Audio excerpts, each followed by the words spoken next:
বন্যায় সব হারানো অসহায় ও সম্বলহীন মানুষের পাশে দাঁড়িয়েছে ইনসানিয়াত বিপ্লব বাংলাদেশ।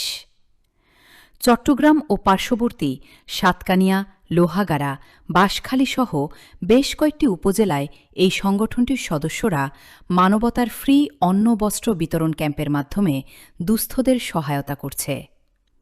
সংগঠনের মহাসচিব শেখ রায়হান রাহবারের নিবেদনে বাঁশখালী, সাতকানিয়া, লোহাগাড়া, চন্দনাইশ, পটিয়া ও বোয়ালখালীতে বিশুদ্ধ পানির ব্যবস্থা এবং ক্ষতিগ্রস্ত কৃষির পুনর্বাসনের লক্ষ্যে কাজ করছে সংগঠনটি। পানি নামার পরপর বাড়িঘর দ্রুত পরিষ্কার ও জীবাণুমুক্ত করার ওপর জোর দিয়েছেন তারা।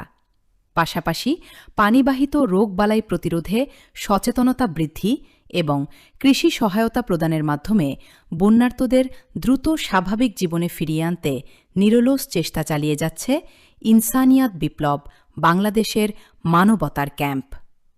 ক্ষতিগ্রস্তরা ইনসানিয়াত বিপ্লব বাংলাদেশের এই মানবিক উদ্যোগের প্রশংসা করেছেন এবং তাদের প্রতি কৃতজ্ঞতা জানিয়েছেন। মানবিক প্রচেষ্টা বজায় রাখতে সকলের সহযোগিতা কামনা করা হয়েছে সংগঠনের পক্ষ থেকে।